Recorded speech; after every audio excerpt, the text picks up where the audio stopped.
Steel remembers fire, grass remembers rain. Every scar tells a story carved out of pain. If you go digging, son, best mind what you find. The truth. Welcome to the Wrecking Yard. I'm Jerry Wayne Longmire. Y'all, presumably, still y'all. All are welcome here in the Church of Internal Combustion. We just ask that you show up with an open heart.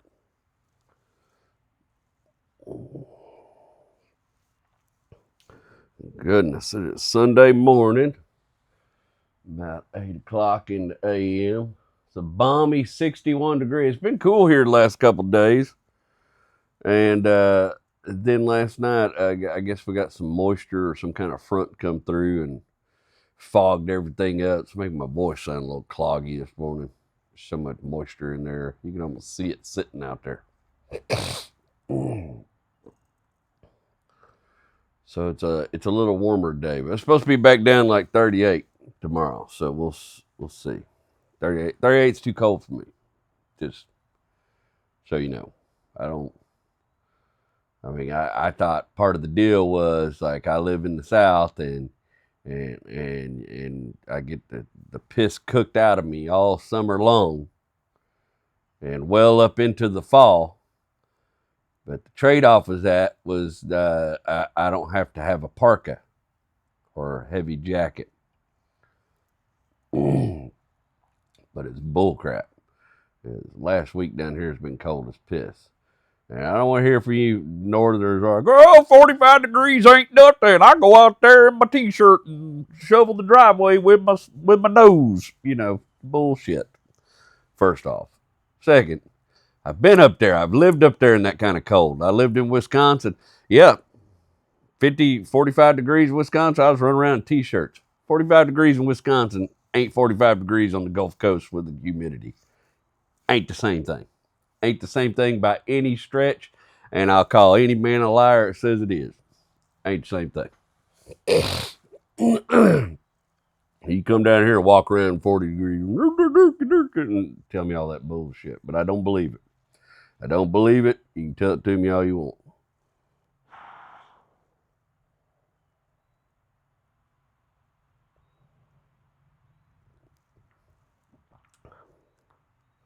Whew. My God. I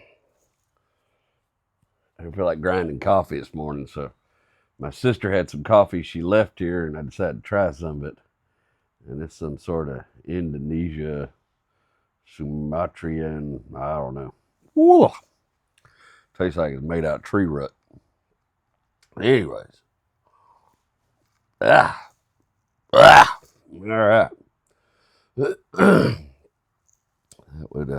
That's an interesting flavor profile right there. Just notes of shit.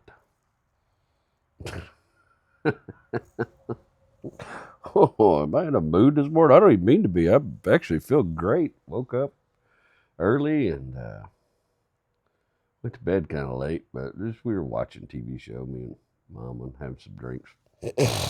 Hanging out on the porch, that sort of thing. Howling at the moon a little bit. We got all our Christmas decorations out and got the house all decorated for Christmas. Got the tree up, and of course, little Ophelia, the cat, of course, is taking a great deal of interest in the tree, immediately climbing up and in and out of it. So I think this will be another year we keep the broken ornaments in the box. I mean, the breakable ornaments in the box. I see all these cat people Rachel posted a picture of it, and all the cat people. Nobody can just appreciate anything anymore. Everybody's got I got to tell you how to do that. Everybody's got to, you know what I mean? You can't post a picture of yourself fishing. And everybody, I wouldn't use that bullshit test line. I wouldn't use that rod. I wouldn't be running that kind of bait. Oh, here's what you're doing wrong. Like everybody just has to be an actually Adam nowadays. Like you never see, very rarely do you ever see somebody comment and just be like, oh, that's cool. Thanks for sharing. You know what I mean? Or something like that. It's always just some jackass that nobody else listens to, ever. Got to come in there and offer their 2 cents. And sure enough, somebody was like, oh, y'all don't even know what it's like to have a cat. No, but we got kids. We got kids. And one of them's autistic as all hell. And we've had to do all kind of crazy shit with the Christmas tree over the course of the kids' development to keep the Christmas tree intact. Well, one year we had no ornaments till like 4 feet up.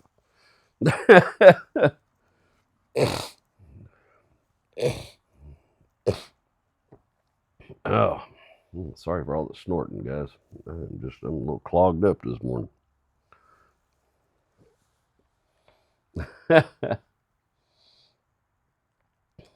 Anyway, so we got all the Christmas stuff out. I feel pretty good about that. I was real proud of myself the way I put it in the garage a certain way last year and had it organized in such a way that this year, when it come time to, because like on that side of the garage over there, so I got my y'all can't see it from here, but straight across that way, behind the camera, on that side in the second bay of the garage is where I have my green screen set up.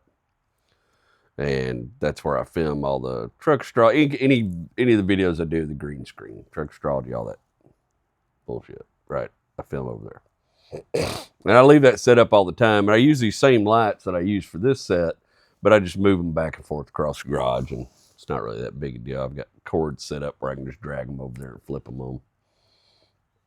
But then I've also got a bunch of garage sale and a bunch of stuff over there stored that, like a lot of that stuff that's going to my cousin Ricky when he comes down with Mom's car. It's a bunch of that stuff I promised him. A table full of tools and all kind of shit I'm getting rid of, right?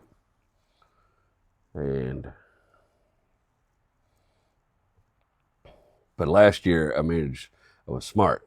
Last year, we've been putting this crap in the attic and just getting that Christmas tree in and out of the attic. I don't trust that attic ladder. I'm a smaller boy than I was when I first started working on this house, but I don't trust that attic ladder. And I don't like ladders in general. And I don't like that attic. And also, we live in the seventh circle of hell, and shit you put in the attic just gets cooked to smithereens. So last year I organized it such a way that I could get in here quickly. When Mama said, I need Christmas decorations, boom, boogity, boom. I come off in here, got them, Halloween decorations, got them Halloween decorations out. Halloween box in the house. When she's tired of the Halloween box, she's ready for that Christmas box. Bam, Halloween back out here. And I was able to get all the Christmas stuff and the tree out in like 10 minutes yesterday. Like she was like, we were on the way home from a family event.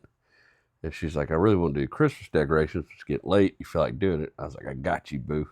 I got you. And literally just ran out here. And in 15 minutes, I had it all ready to go in the house and had the Halloween stuff put up.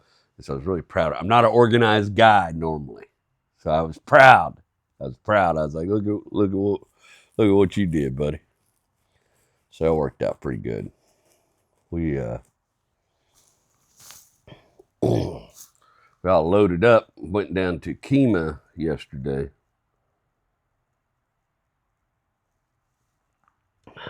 See my little niece, my little Vivian, my brother Joey's kid. I can't remember how old she is. I think maybe 5, maybe 6. This kid is I call her my little sweet pea, but she is just a bouncy ball of energy. She's just the tiniest little old thing, and she never stops moving, and she never stops talking, and I just adore her. I absolutely adore her. She's tremendous. My brother is one of those, I'm never going to have kids, guys. He had said that for years. Never going to have a kid. No interest having a kid. And brother, y'all met him. Kind of quiet spoken. A little reserved. Not what you would call a hyper person or prone to Flights of Fancy, ended up with a child that is this bouncing ball of energy who only lives in Flights of Fancy. I just love it. I just love it. She's a riot. We went down there, so she's in dance, and we went down to the San Jacinto College to watch the dance recital. Which, you know, I'm not much of a dance enthusiast, I guess you would call it. I couldn't tell you the difference between a pirouette and a Panera Bread most of the time. Sorry, that was the next P word I could think of. But of course, they had the older dancers, the older girls come out and do their dance. They were going to dance in a parade later that day. It was all holiday themed, all Christmas themed. And I was worried, we were in this pretty good sized auditorium. And I was worried I wouldn't be able to tell which one was my niece, you know, because I couldn't really see the little girls' faces. And they did all ages. And they had this one age group that I suspect maybe these little girls were 2 or 3 years old.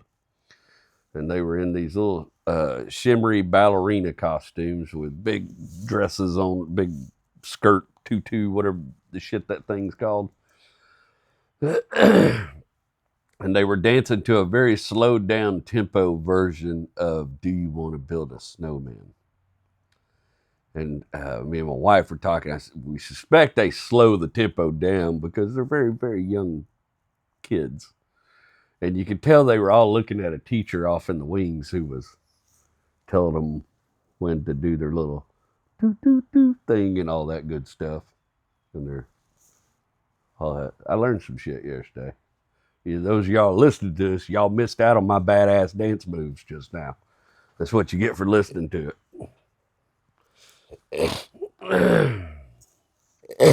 Damn, sorry. Ooh, I'm clogged up. That was weird. The weather change. Anyways, they were doing it was 5 little girls.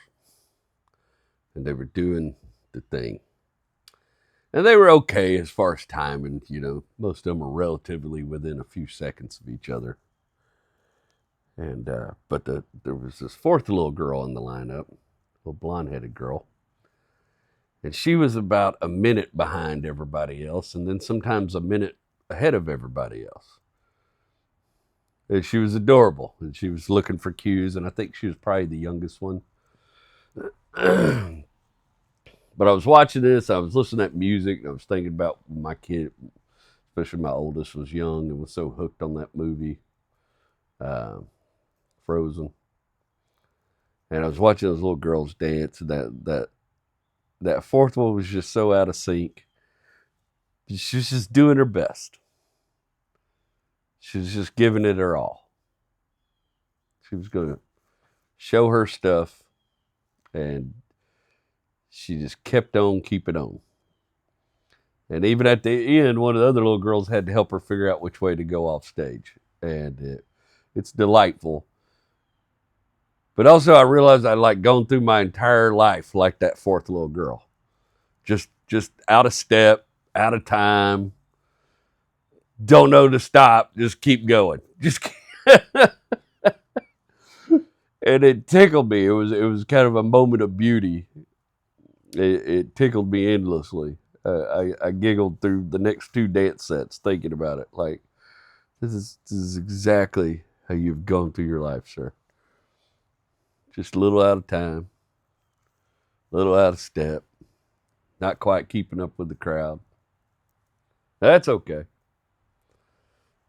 Most important thing is that you do not quit.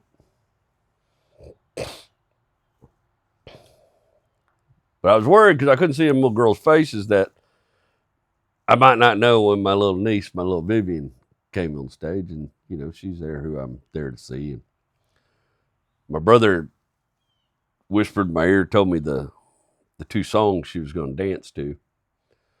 And so I was like, okay, well, at least I know I hear those songs. I'll be looking for her on stage, which was ridiculous. Because when it came time for her little group to dance and they bring the lights down so they can get out there on stage and get into their, whatever you call that, their little setup, on stage. I saw this little shadow run and do 5 extra bounces to get in their spot. And I immediately was like, oh, that's my niece. There she is. There's that sweet pea. Knew immediately. I didn't need to see her face. And she was a ham. I mean, that little girl is the enthusiasticest little dancer you ever seen in your life. She's always dancing and grooving and jiving, She's always moving and grooving. And she would spin so hard she would throw herself off kilter and have to recover, but she would recover in epic fashion by doing this little riverwalk type dance to get back into line. And it was just fantastic watching her performance. And she had 2 little songs that she was a part of, and both of them were just delight. They did the first one twice. They did 3 actually, because they did the first one twice. They did the first one once. And then they come out after another set of a different girls dancing, and they did it again, and we were all trying to figure out what happened. And one of the little girls had not been there for the first dance, and they wanted to make sure she got to dance on stage, so they just redid it. And that's the joy of doing live performances.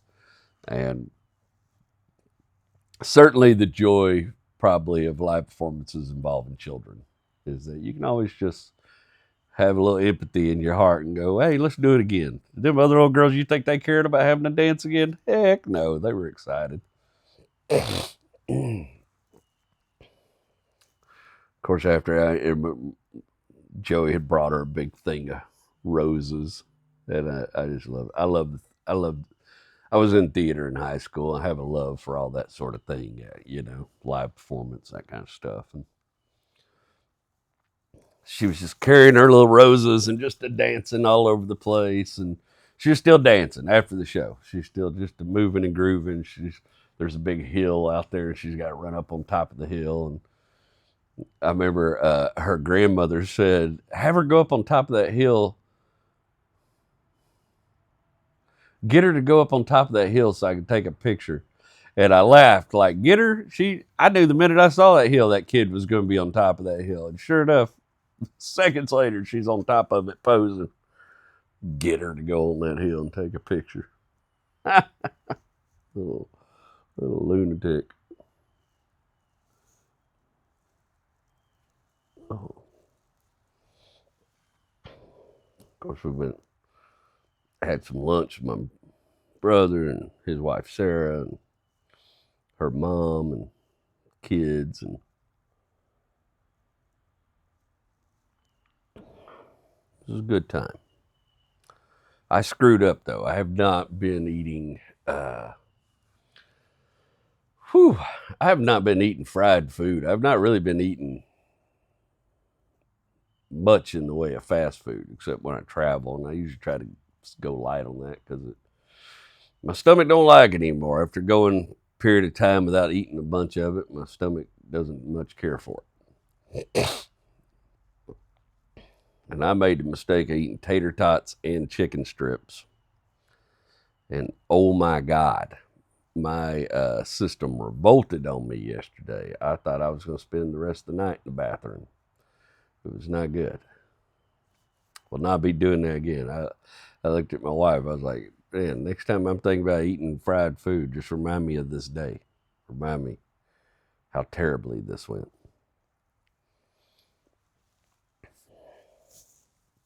There's a little bit about my week for you. Been a good week. We had a good Thanksgiving. My oven part came in. I fixed my oven without cussing. It's nice to have a good fix. I've talked about that before, but sometimes it's just nice when something works, Like I said, I ain't mad at the oven. It's a 20-year-old oven. And after 20 years, I had to buy a $100 part to fix it off eBay. And literally fixed it within about 25, 30 minutes. change out that little oven motorized latch. Plugged it in, let it go through its diagnostic. Everything works great. So if I get another 10 years out of that oven, then by God, I just don't want to have to buy any appliances before we move from here. You know, I don't want to have to take any appliances with me. I won't. When I leave here, most likely probably rent this place out and it'll have some appliances in it that work, that sort of thing, and not have to tote a bunch of shit. Because I have a feeling when we move from here, it's going to be a long distance move. And we both, me and my wife both would like to get out of Texas. For a variety of reasons. But I've been real disimpressed with Texas leadership for a long time. Even before the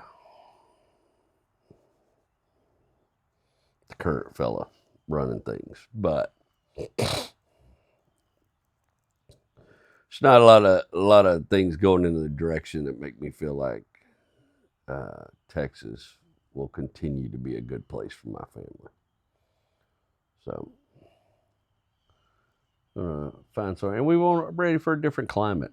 I'm you know, that's what people are like. Oh, you don't like the cold? How are you gonna handle being somewhere like Colorado, bro? I've been in Colorado in the cold. It ain't like here. It's that's why when we make those comparisons, they're ridiculous.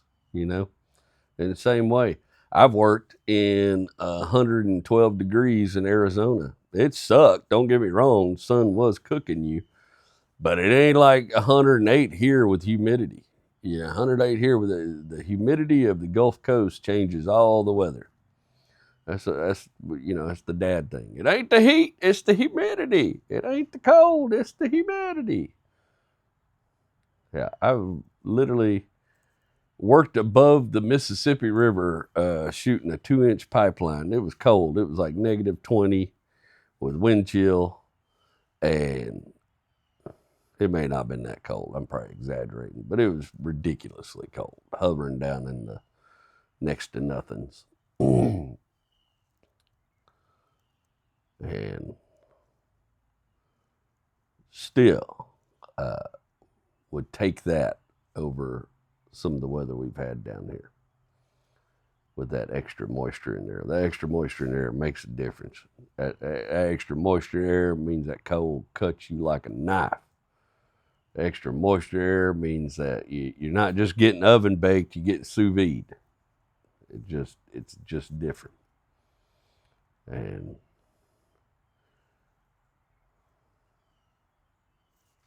whew, I think I'll be all right. I'm just going to wear a sweater always once I get somewhere else. Also, thanks mostly to you guys, we went and made our first donation Friday for the drivendreams.org thing. We've been collecting the Hot Wheels and the die-cast cars. So we ended up with like 1,885 cars, and I split that up 3 ways because I wanted to spread it out. And 3 ways, that still breaks down to like 624 or something. I'm not good at math. I did it on a calculator when I did it. Like 624 cars. And then one of y'all sent a bunch of these track creator sets, and I threw a couple of those in each one of these 3 piles.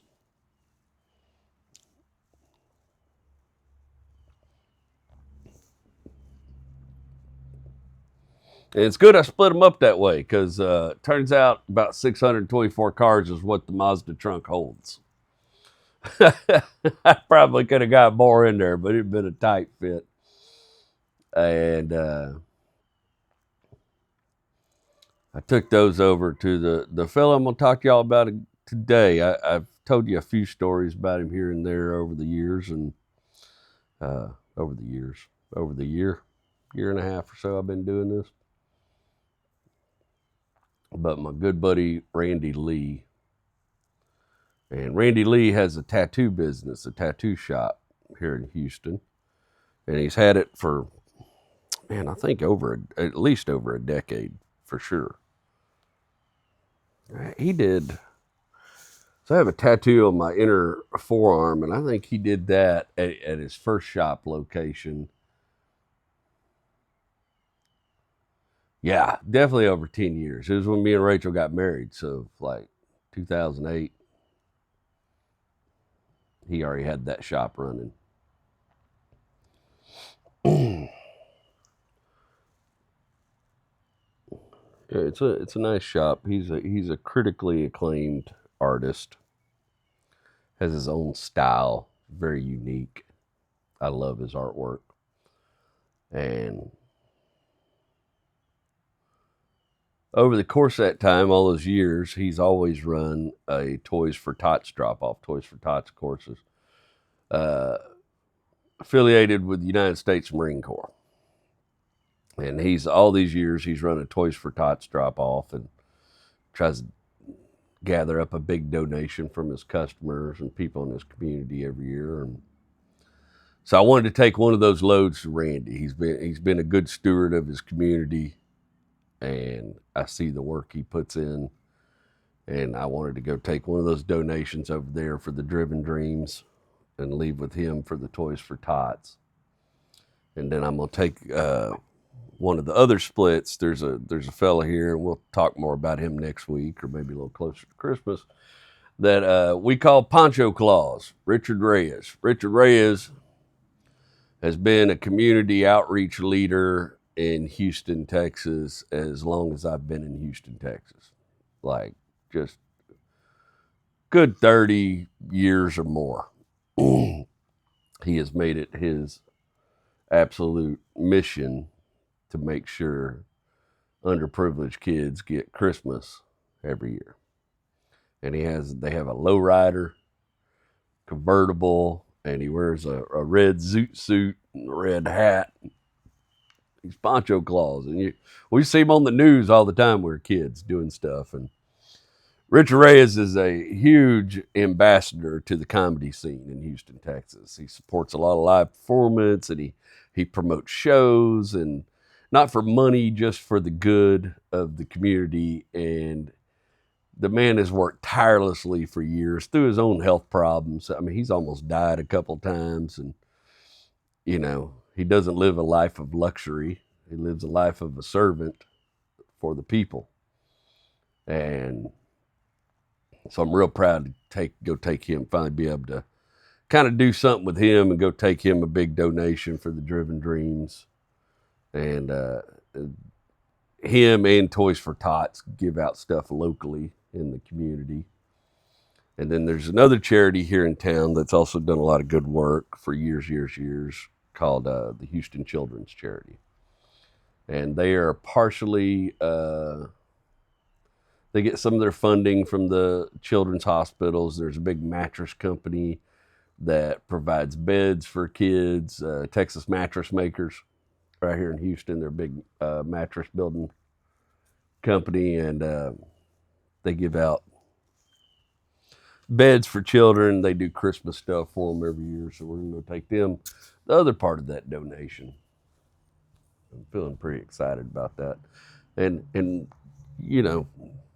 98% of those donations came from y'all. Y'all put a lot of joy out in the world this year. And I am just so happy to kind of be the messenger and the delivery man for it. It just tickles me to death.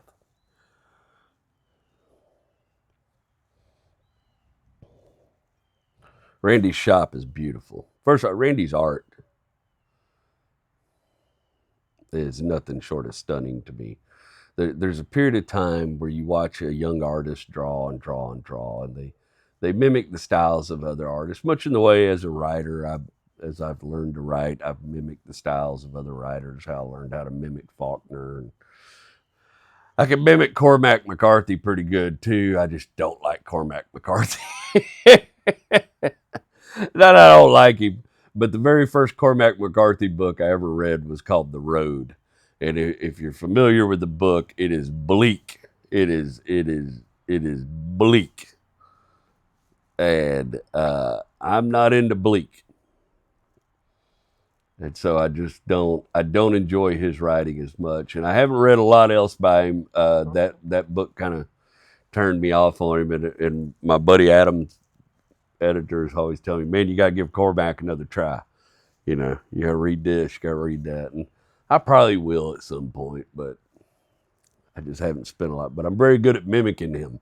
His sentence structure and kind of old school biblical language and resoluteness is something that's easy for me to mimic if I would like to. It's not something I enjoy. Like I said, I don't like it as much. But you see that with creatives. You see everybody's inspired by something. And a lot of my early stand-up comedy, you can really see Ralphie May's fingerprints all over it, and Sam Kinnison's fingerprints on it, and a little bit of Richard Pryor on it. And, you know, even my comedy, even my stand-up now, you can still see evidence of Ralphie's influence on me. Like, there's no doubt about it. I so many times I've had old friends of his come up and go, man, that one bit you do kind of reminds me of Ralph, you know, that kind of thing. And it's like, yeah, man. Well, spent a lot of time learning from the dude. But there comes a time where you find your own voice, either as an artist or a woodworker, whatever it is, where you find your own voice and you stop relying on mimicry, and your art takes a form of its own, with its own signature and its own style. And I've come into that in the last 4 or 5 years, that my art is starting to take its own signature and style. And people can kind of recognize when it's me doing something, not just from the voice, but from the style in which I do things. I've really stumbled on it in writing while I was working on the Wrecking Yard. And Randy hit his own style 20 years ago, but what has happened as a result of that is he has just further developed it. And his artwork just, it stuns me. He did my tattoo on my hand, and it was based on an idea I had in my head and one little image I had drawn. And then he took it and just gave it kind of this life, this bigger than life quality. And I just couldn't be happier with the work he did for me. And he's going to start another tattoo for me that I've talked to y'all a little bit about. But we're going to do a full sleeve on my left arm, and the sleeve is going to be dedicated to the Wrecking Yard. And it's going to have all the cars from the first season peppered into it like a junkyard, with kudzu and a little Wrecking Yard sign. And of course, my more prominent cars I want to be displayed a little more clearly. And I have this Phoenix tattoo up here on my left shoulder that is something I drew, and I had another tattoo artist do when I was younger. And because I was too busy doing cocaine, I never went and got the tattoo finished. And then that young artist was in a car wreck in Hawaii, killed him. So that tattoo's kind of unfinished. I've been walking around for 20 something years with this unfinished tattoo on my left shoulder. So Randy took pictures of that and traced it all out and all that good stuff so that he can come up with a way to beautify it. Because I think the Phoenix, the whole time we were writing the Wrecking Yard, and the whole time I was writing it and working on it and going back and forth, there was always this symbolism of the Phoenix that is associated, for me, in my mind, with the Wrecking Yard. That's why I got the original tattoos. This thing, we're always rising from the ashes. You're taking things that are broken and putting them back together. That's it. They don't get no more Phoenix than that.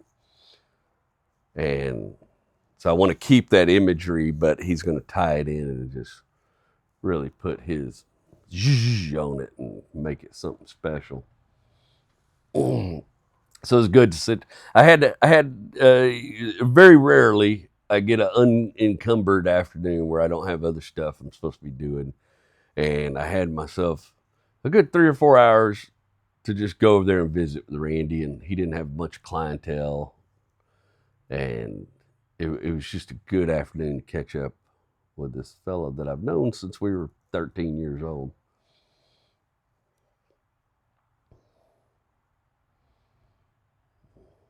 His shop is beautiful. It's a curation It's like an art exhibit when you walk into his shop. Just art he's collected over the years, art other people have done for him, art he paints wooden signs and he does these wood cutouts, and there's a bunch of that in there, and it's just it's really beautiful.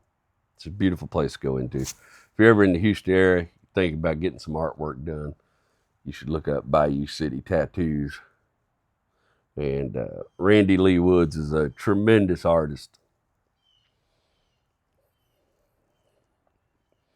There was a moment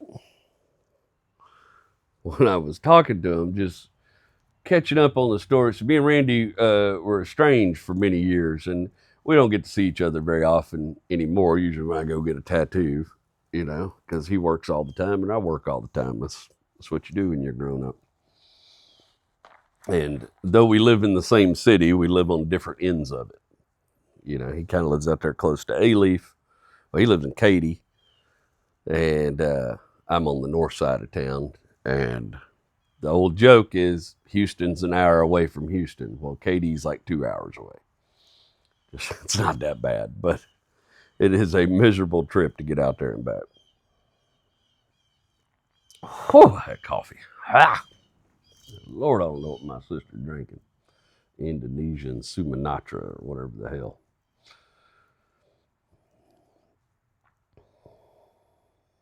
So we're catching up. We hadn't really got to hang out much since the pandemic.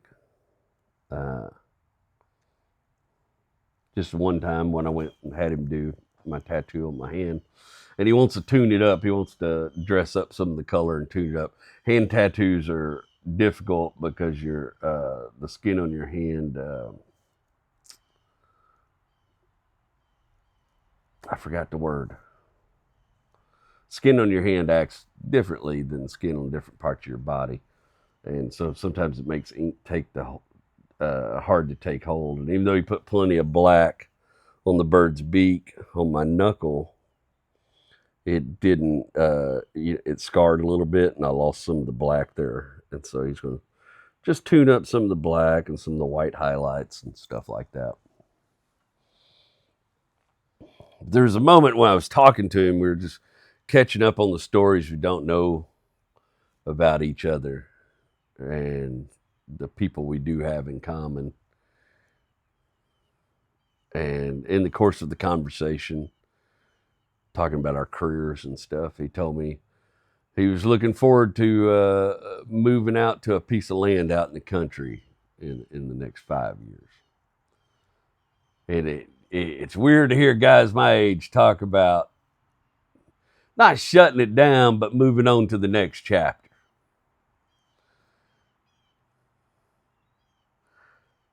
He's like, I'll probably keep the shop, hire somebody to run it, but I'm ready to go out there so I can just hunt and fish, have a piece of land, shoot my guns, do that sort of thing.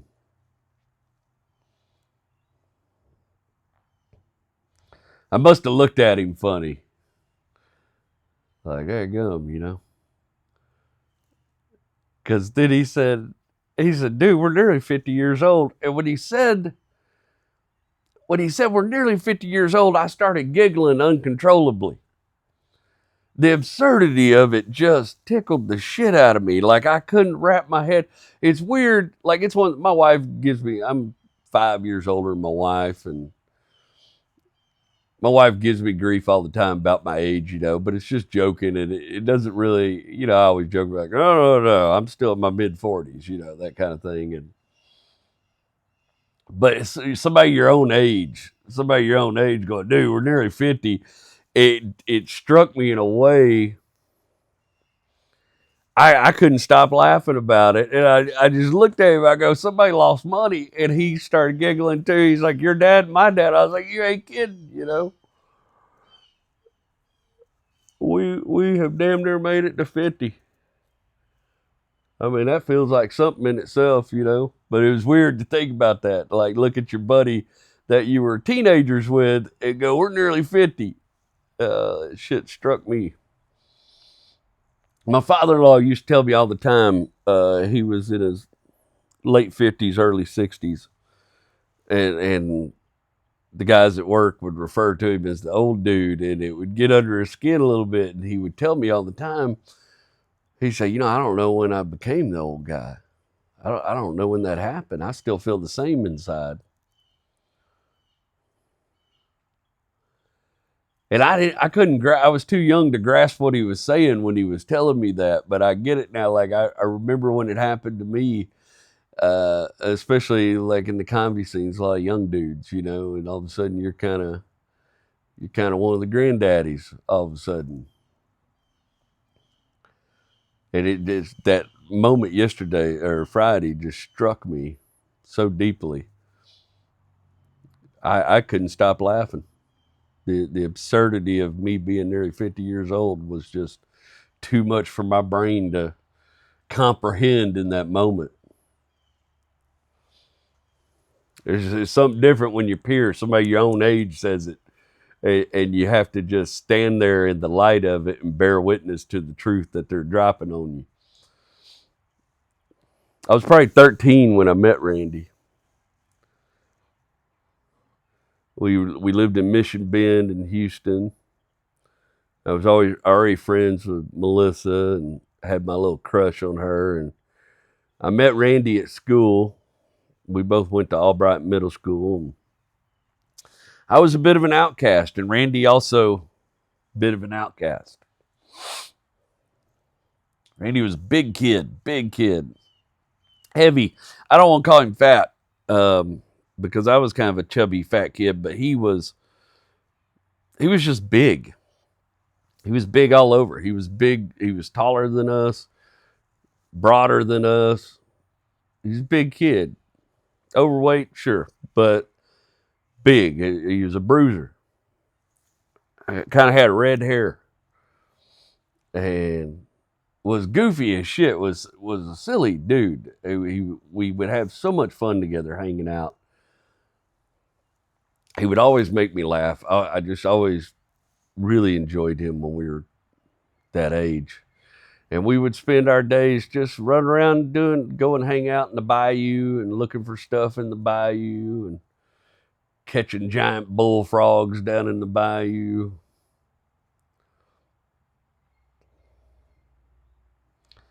I'd spend the night at his house. He'd spend the night at our house. We had another little friend named Johnny Scoggins that Randy and Johnny had been friends for a while. And my parents were strict. Randy's parents were pretty authoritarian back then too, but a little more lax. And Johnny Scoggins' dad was an authoritarian nightmare. He was kind of abusive, not kind of, fairly abusive, and really rough on Johnny. Johnny Scoggins played the drums like nobody's business. He was a drummer, and we'd hang out. But Randy had procured this magazine.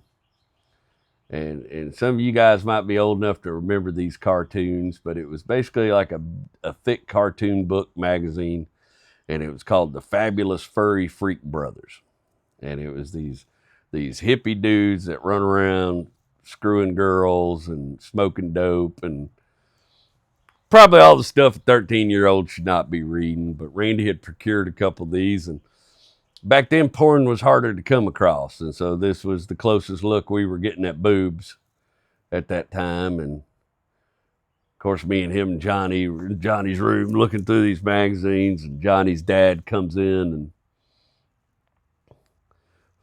sees the magazine and yanks it out of our hand, and sends me and Randy home, and of course, whips Johnny, yells at Johnny all night, and Johnny's not allowed to hang out with us no more. Because, at first Johnny wasn't allowed to hang out with Randy, and then me and Johnny would still hang out a little bit, and then at some point, his dad didn't want me coming over anymore either. Randy was always kind of getting crapped on like that.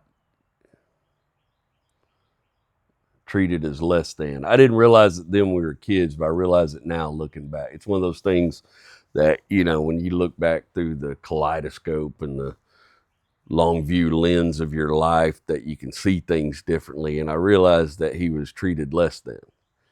And I didn't understand it when we were that age. I wish I had. I might have been a better friend. I might not. I was a pretty selfish kid. But me and Randy, we would walk up and down the railroad tracks every day, just talking. We were friends.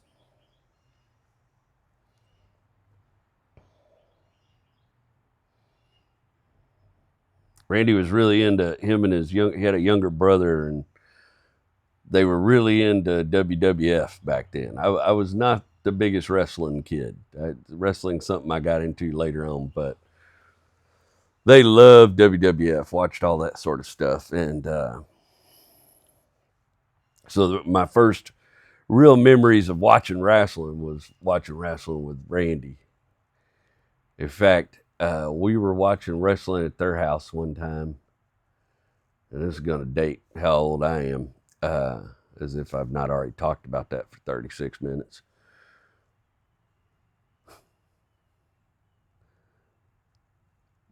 But we were watching wrestling, and it was Jake the Snake versus a fella they called the Earthquake. He was a large human being.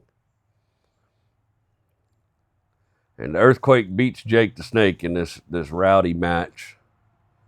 And at the time, at that age, I did not understand how much of wrestling was scripted and how much of it was performance and how much, I mean, obviously, even though now I know it requires a great bit of athleticism to do what these guys do, but I didn't realize how much of it was performative back then. And Jake the Snake, if you remember, of course, had this big old snake. He'd get in a bag, and then after he wrestled somebody, he'd wrap the snake around them, let the snake tongue kiss him in the ear or something. I don't remember all of it, but at some point, Earthquake's winning this match. He takes Jake the snake in the bag. You don't see it, and sets it up in the ring, and then goes back and forth across the ring 3 times and does his Earthquake butt slammer move on the snake, effectively, in our minds, killing the snake. And he does it several times while Jake the Snake mourns from the sidelines because he can't get there to help his snake buddy. And I didn't even like snakes. I'm not a snake guy. I'm not somebody to ever have a snake for a pet. They unnerve me a little bit. But I cried about that damn snake. I don't know, the cruelty of it. It just seemed like cruelty. And I'm soft-hearted about animals. And I cried about that snake. And I remember I got my stuff and I went home because I didn't want to hang out anymore. I didn't want to watch any more wrestling. And my dad convinced me it was all fake when he found out I was upset about it. But that stuck with me for a long time, you know, like it's certain things like that stick with you. Randy's a lot tougher than me and Johnny was. Randy had 2 older sisters, used to beat the shit out of him for sport. His one of his sisters, the one closest in age to us, she's a few years older than us. Her name was Teresa. And boy, when I was 13, 14 years old, I just thought Teresa was the prettiest thing that ever walked around. She was kind of cool and punk rock, and she wore combat boots and cool clothes, and she was just cooler than everybody else I knew. And I kind of had like a little teenage crush on her. I thought she was some kind of something. I remember she had them combat boots, and Randy borrowed them without telling her. And he came over and spent the night at my house. So then we had to walk back. So his neighborhood was like, we moved. At one point, we lived in the same neighborhood, like a street apart from each other. But then we moved to another neighborhood called Forest View, and it was about 2 or 3 miles away. And so me and Randy got up the next day and walked back to his house. And it was mostly just fields. You had to walk through a bunch of fields and a railroad track, and then you were back in Mission Bend once you got over A-Leaf Clothing. Back then, A-Leaf was very sparse. You know, there was just big empty fields everywhere. There wasn't as many sugarcane fields left, like most of that had been cut down and was gone, but there was still just empty swaths of pasture everywhere and plenty of woods and stuff to go run around in. And it's all subdivisions and cookie cutter tract homes now. Well, we walked back to his house, Houston, so it's hot. And he walked in the house with those combat boots on, and Teresa realized he had her boots, and she came unhinged on his ass. Made him take your boots off right there. And then she found out he wasn't wearing socks, and so he'd been sweating in her boots, and she was so pissed.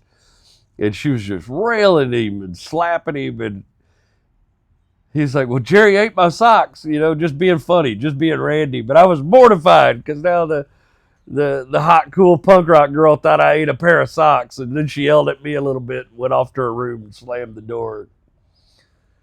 I was so mad at Randy. Like, I don't know why. I thought that was what threw me off.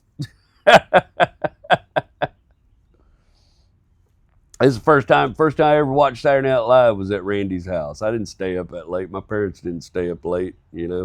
My parents weren't big TV people back then. We were kind of fresh out of the Pentecostal church, and they still, here or there on too much TV late at night and anything risque. I remember the first time they had VH1, and the first time my dad saw my dad liked Madonna. He thought Madonna was something else. But then when he saw the Like a Prayer video for Madonna with the black Jesus in it and all the suggestive, whoo, Dad was ready to get VH1 taken off the air. He was, boy, we ain't gonna have that filth in my house. I'll be damned.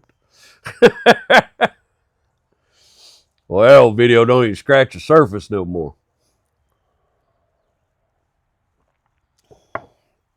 But I watched Saturday Night Live the first time at Randy's house. We were spending the night, and his parents made us. His parents, I think they were from New York or somewhere up on the East Coast, but they made garlic cheese homemade pizza. And to this day, some of the best pizza I ever had in my life was at Randy Lee's house when I was a teenager. We would go to the lake a lot in the summer. We would go up to Lake Tyler, where Granny and Papa's barge was. And a couple times the year I turned 13 or 14, it would have been 13. Year I turned 13, Randy went with us a couple times. Or one time, went up there and hung out for like a week or two at the lake. We had the best time swimming, cutting up. And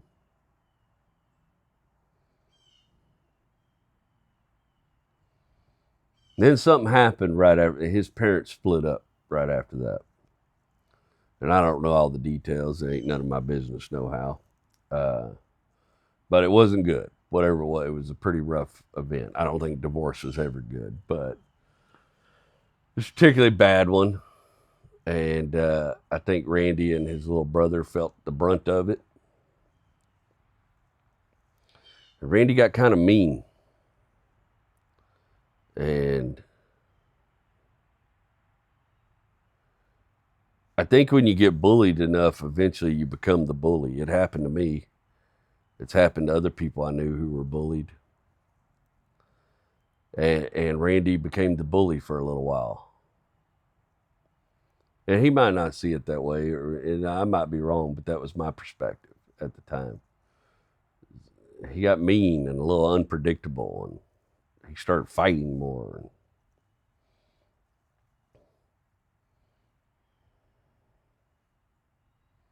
We didn't hang out as much.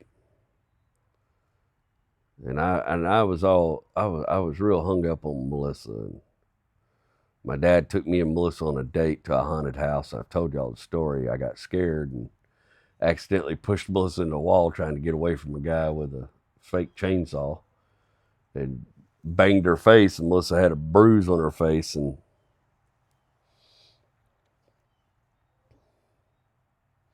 she was also one for the dramatic herself, so I don't know what stories she told people at school. Of course, I told everybody what had happened. Obviously, I did not hit a girl. That's not what happened. But I don't know. Me and Randy weren't that close at the time. And to this day, I don't 100% know, and I don't care enough to ask what was behind what he did, but he walked up behind me in the lunchroom, and I when I turned to the right, he punched me in the side of the face with one of them big old fists and knocked me down. And I bawled like a little baby.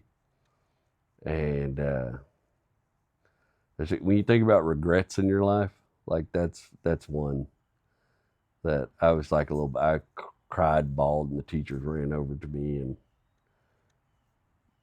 of course, another little girl I liked made fun of me about it later.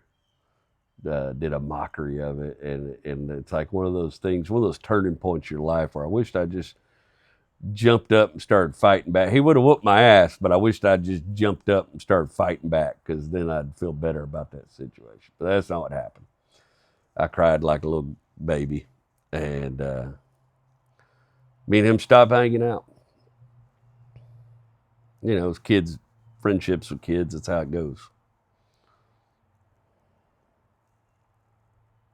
And I would hear stories about him because we were still, you know, I had kind of found my little bunch of outcasts, and he had kind of found his little bunch of outcasts, and we're still in this little community. As we grew up, I would hear stories about him, you know, beating somebody up and getting in trouble at school. You know, he started kind of going the dark route, you know, wearing the black clothes and shaved his head. And our neighborhood was 3 miles from here. I remember this. I was like probably 16 or 17 a few years later. And I had this friend down the street named Justin Webb. And Justin, or his brother one, had been picking on Randy's little brother. Chris is a giant now, but he was kind of a tiny little old thing back then. And one of them had been picking on Chris at school or something. And Randy got his little brother and walked 3 miles to that neighborhood to knock on Justin's door. And when Justin opened the door, just knock him on his ass. Just punch him, knock him right on the ground, you know. Split his lip. I would hear these kind of stories, you know, and just not really think to you. You know, when you're a kid, you're not that introspective. Of course, years go by and we all live our own lives, and I would see him here or there. He would be hanging out with these dudes, and I'd be hanging out with these dudes. We'd run across each other. There was different places where everybody in A-Leaf sort of partied and hung out, and I would see him with his group, and he'd see me with his group. Been working on this particular story. It goes in the book. But I had that little high school girlfriend, Amy. And we split up in high school. She broke up with me in high school and blamed it on me giving this other girl a ride home. It was not like anything like that. This girl got shit on all the time. She needed a ride. I gave her a ride to her house.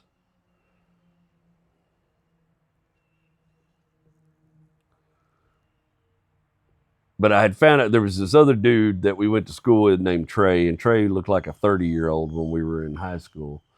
And Trey had a bad crush on Amy. And Trey was kind of a loser. He always was kind of a loser.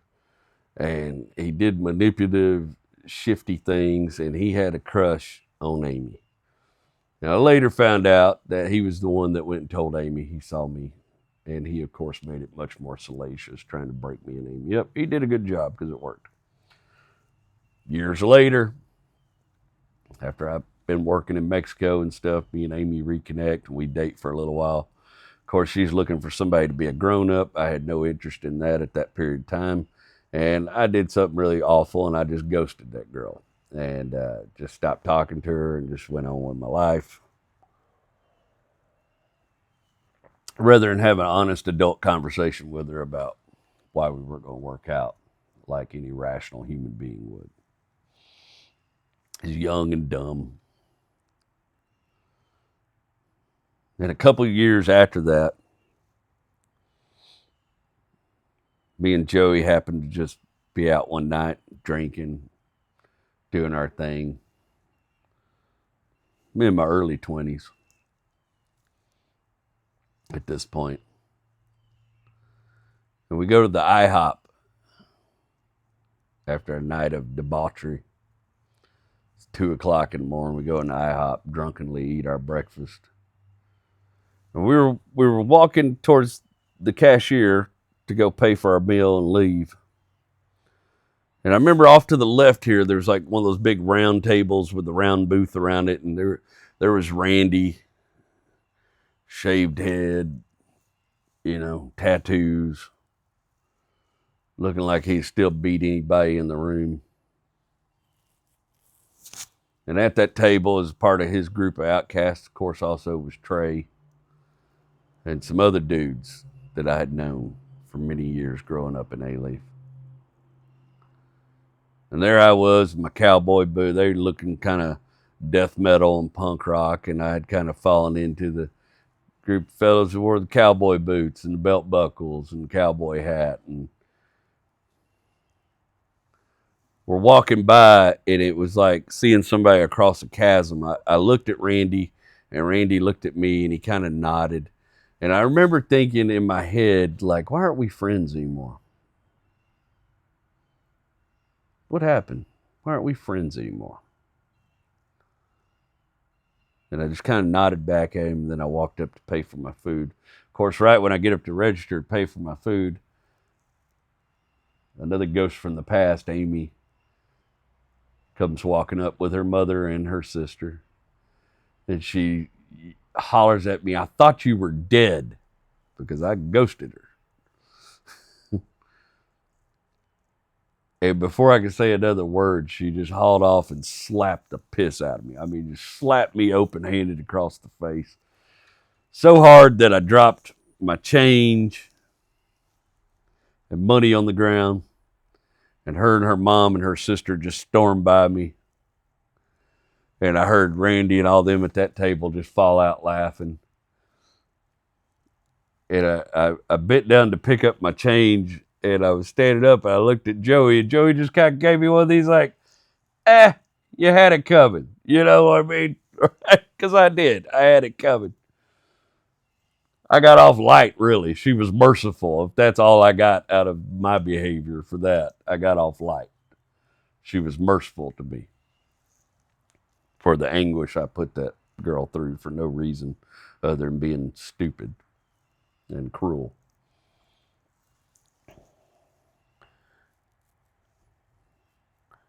But it was one of those turning points for me. That whole night was kind of a weird night, but it was like one of those turning points because that was one of those times where I felt like Uncle Bobby, and not in a good way. I had seen literally almost that same interaction happen to him. And I remember thinking, I don't like the way this feels. I don't want people to feel about me that way.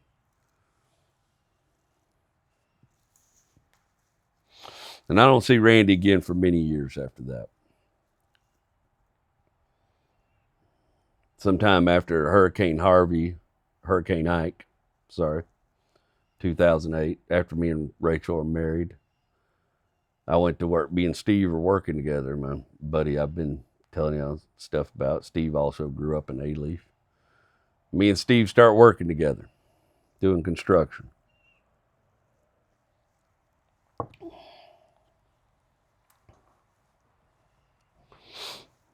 One day we go over to Home Depot to pick up a big order of construction materials. And this giant of a man comes walking up, and I realized that it's Randy Woods. And at the time, he was running the pro desk at Home Depot. He was in charge of all the builders, big orders, and all that stuff. He was the pro guy.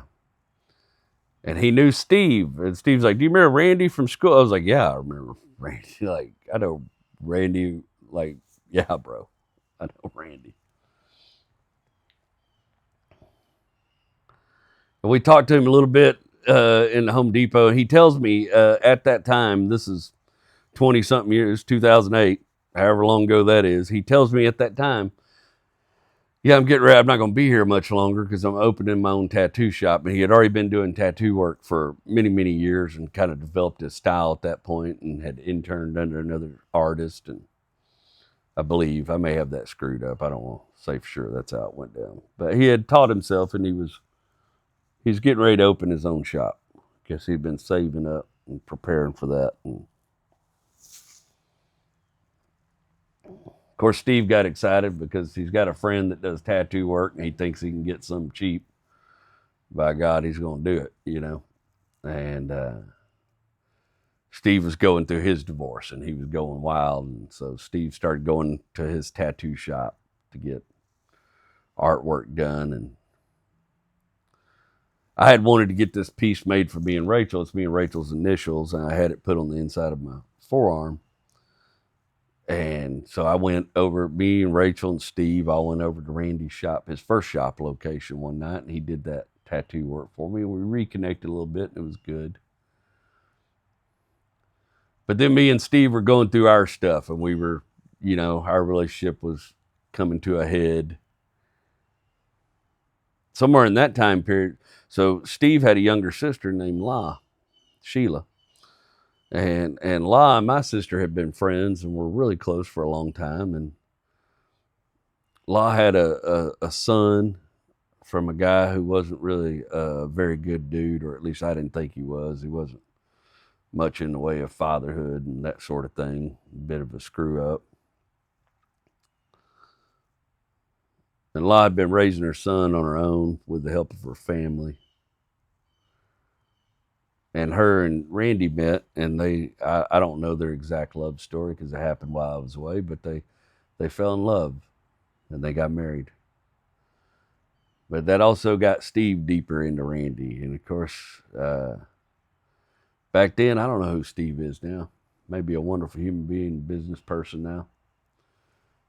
But back then, entanglements with Steve usually went bad for whoever was entangled with Steve financially. And I think him and Randy's situation came to a head. I mean, I know it came to a head in that. But I kept up with Randy. I loved his artwork, and I loved seeing this dude like somebody had been in trouble a lot and all this kind of stuff. And I had this view of, I had seen like a remarkable, that first time I went and got that tattoo, and we had such a great conversation. And I would follow him on Instagram and follow him on social media, and I watched him evolve, you know, like turn into this.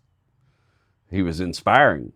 He had lost a bunch of weight. He was losing weight. And he was working out and getting his fitness, and he inspired me to start working out and start working. Randy's the reason I grew my beard. Randy had a big old long beard back then. I thought it looked cool, and I was like, man, I want a beard. And that's why I started growing my beard, was because of Randy. I thought it was cool. And then he cut his all off, but I like mine still, so I keep it. And we would talk a little bit, you know, through social media, stuff like that. And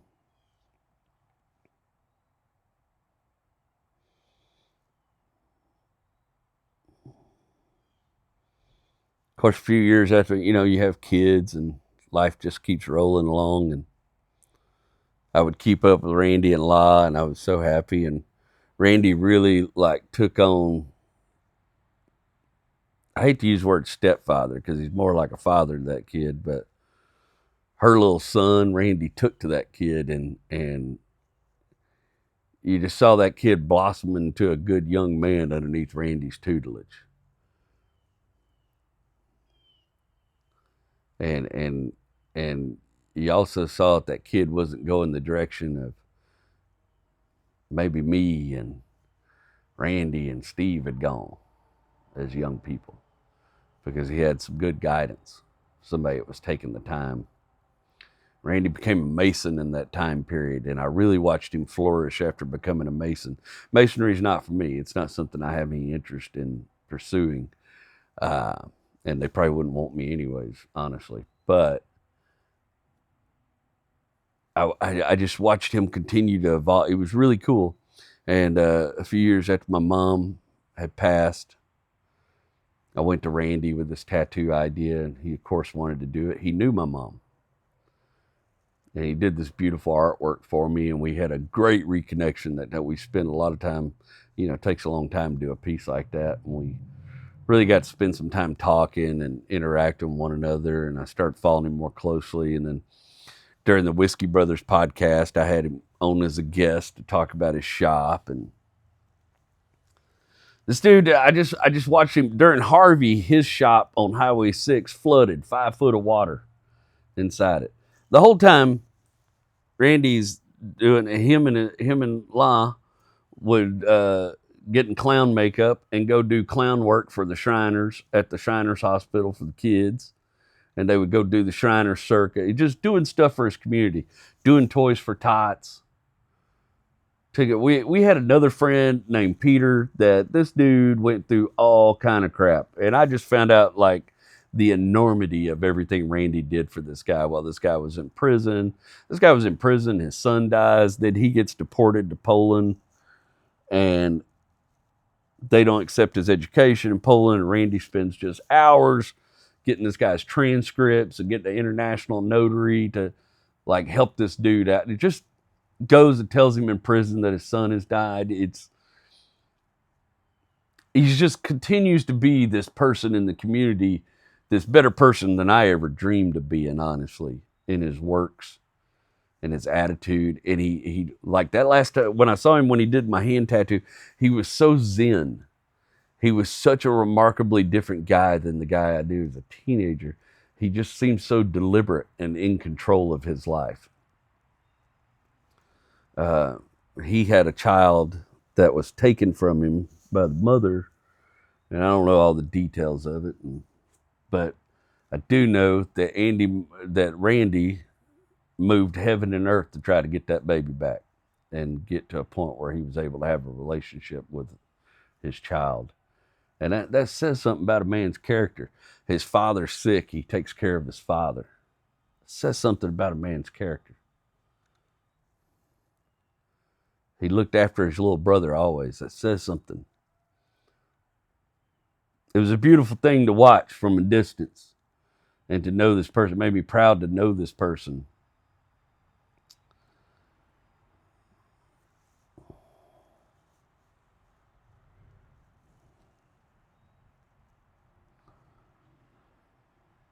And he said something, we were talking about masonry in his shop Friday, and he said something that struck me.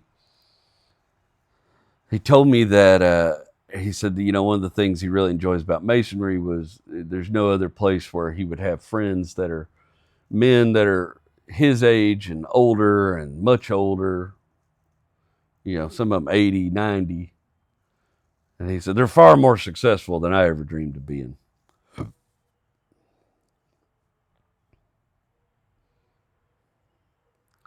And I don't know what kind of success those guys have or what benchmark they're using to measure success or even what benchmark he does. But when he said that, I kept thinking, no, you're the successful one. You gave this kid, his stepson has had a different life because of him. And anybody denies that's a fool and a liar. Gave this young man guidance, gave him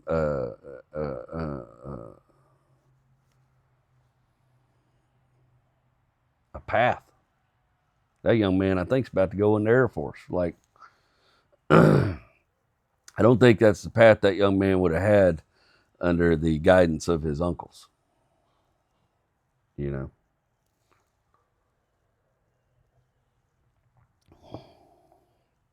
Let's wrap it up right there. Let's do some testimonies. All right. I got these all ready. We're going to do something special in the testimonials today because I realized something that I'm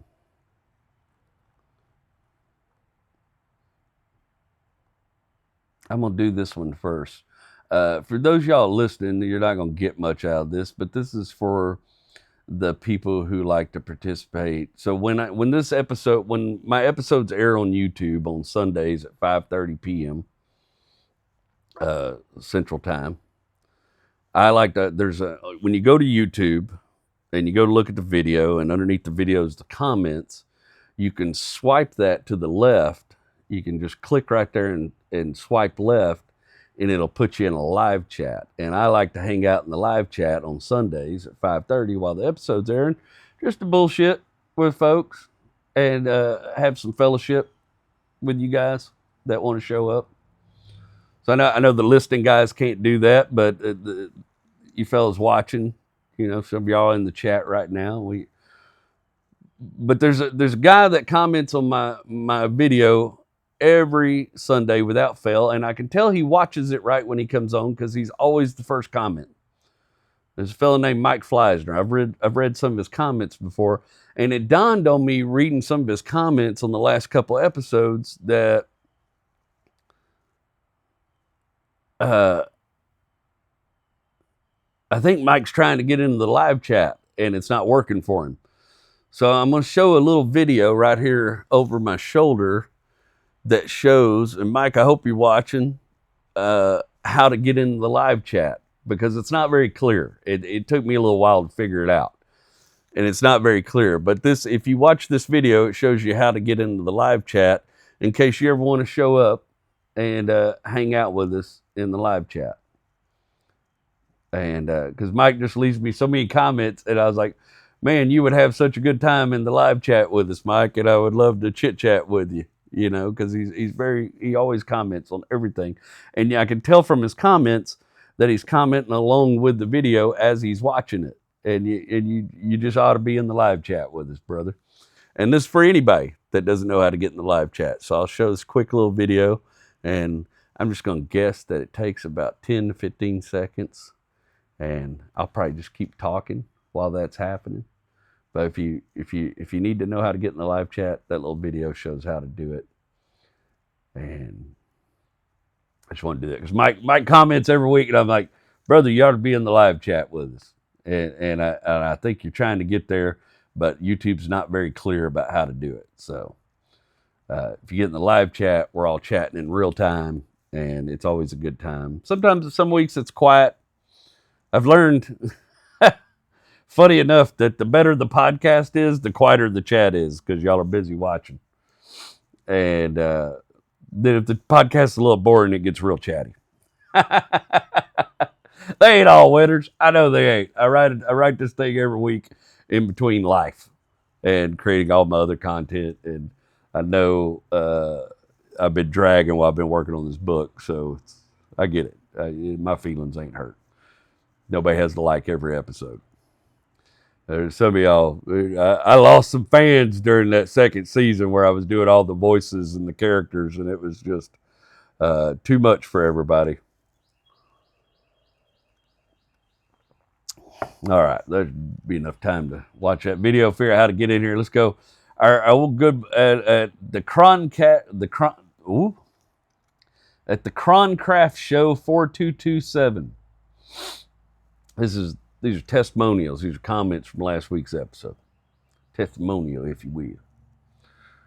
Croncraft Show. I was talking about language last week. Talking about the Scots, Irish, and the Welsh, or your Celtic cousins. You have some of the same speech patterns as ourselves.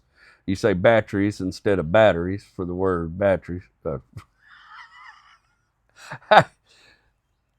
I can't wait to read your book, and with your blessing, I'll read it aloud in my Dublin accent. I'm not a voice actor. I just think it'd be a fun project.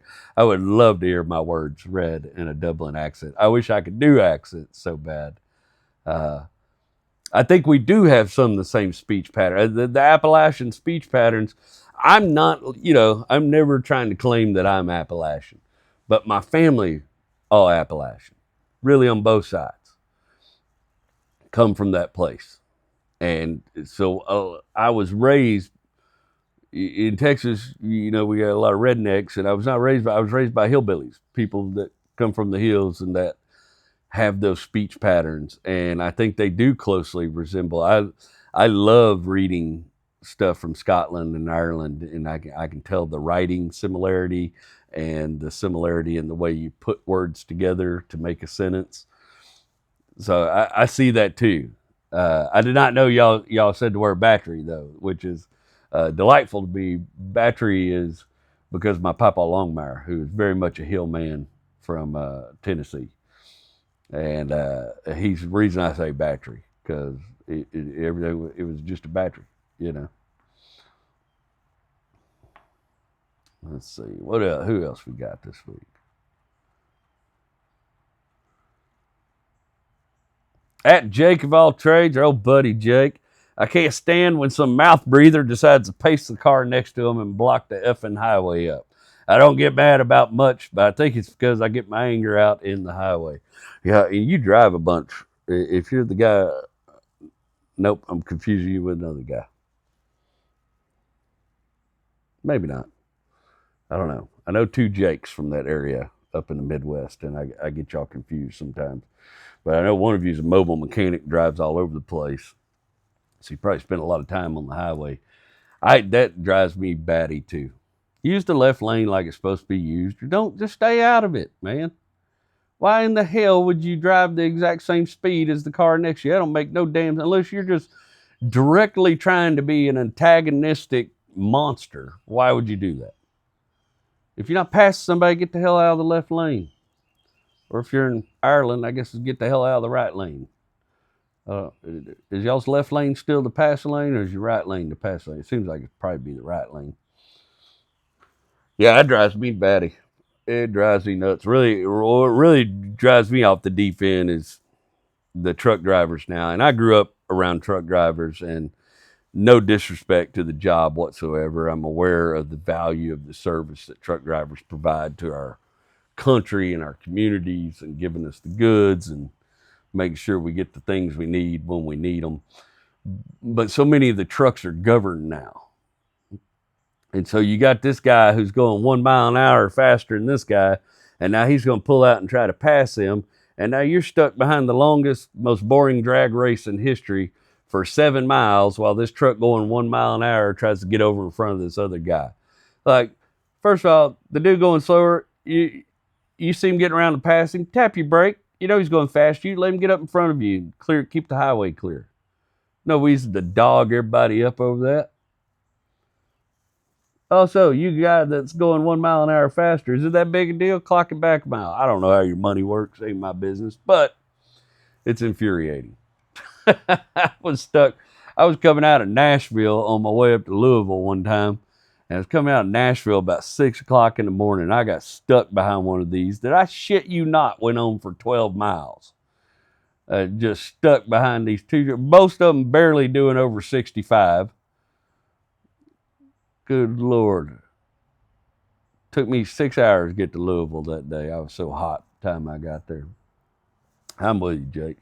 I know I preach a message of kindness,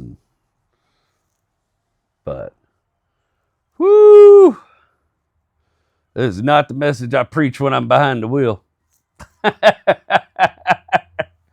Everybody but me is a dirty, rotten, low-down son of a bitch when I'm behind the wheel. I cuss everybody on that highway. Oh, that is some terrible coffee. My God, I kept thinking it was going to get better, like maybe it's an acquired taste. I don't know what the hell you got to do to acquire that taste, but I ain't got the stones for it today. All right, let's wrap this thing up.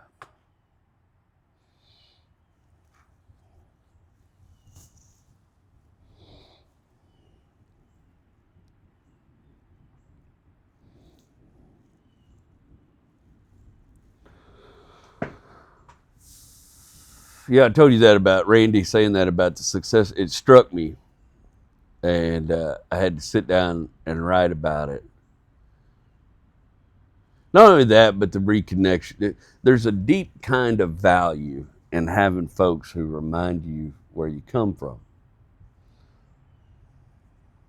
Not the ones who try to haul you back into the mess. We've talked about that. God knows I got blood relatives who could drag you into 1998 faster than a relapse. But the ones who survived the same storms you did, and even worse storms, and came out on the other side without turning into a cautionary tale on a billboard. Folks who can look at your past with that quiet, knowing grin that says, yep, we should both be dead, and yet here we are. Miracles happen. I've seen all kinds of definitions of success floating around out there.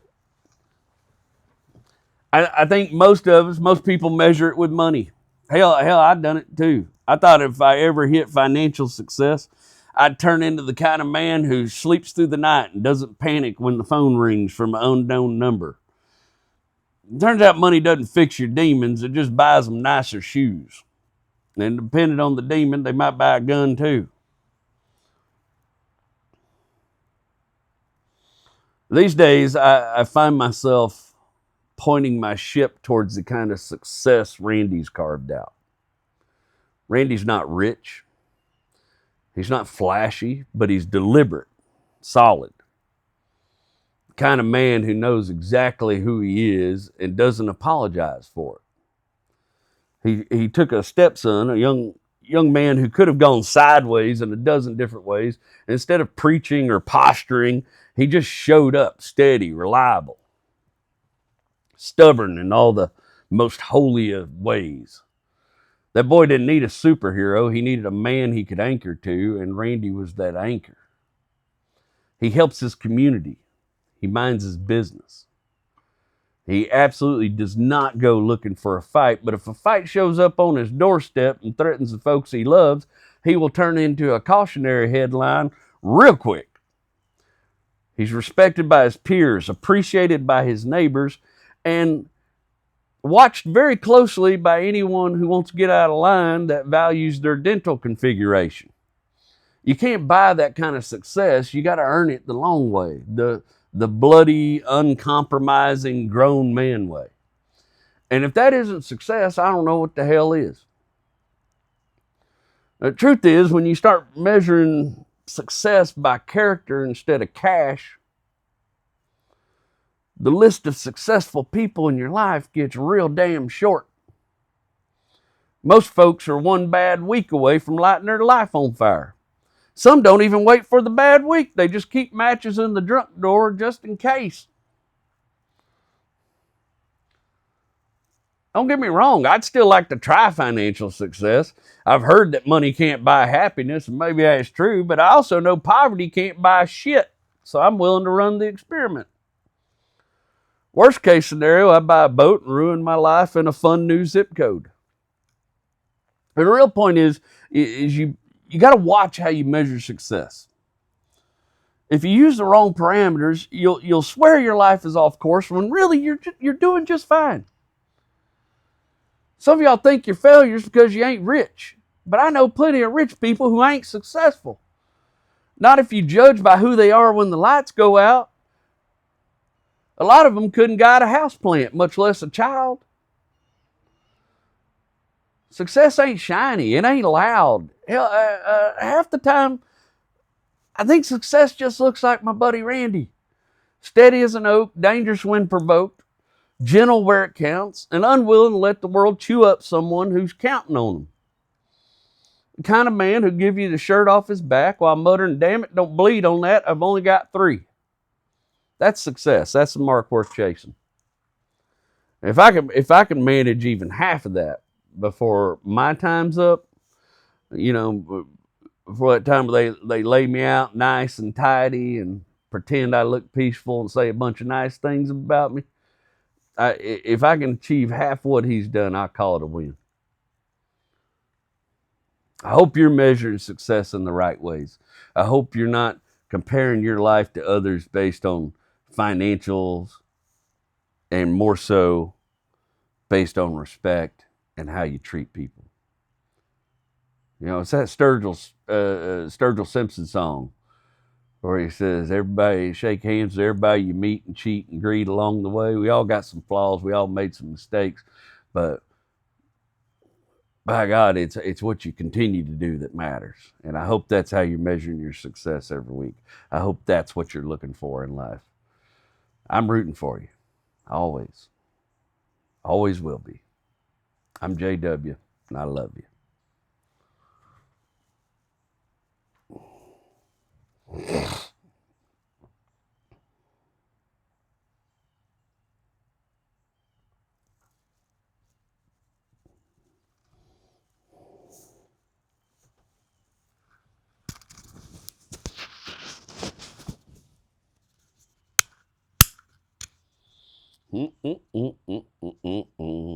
Boogity, boogity, boogity.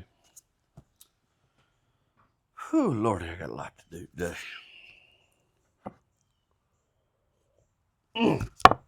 I keep forgetting how nasty that coffee is. My God.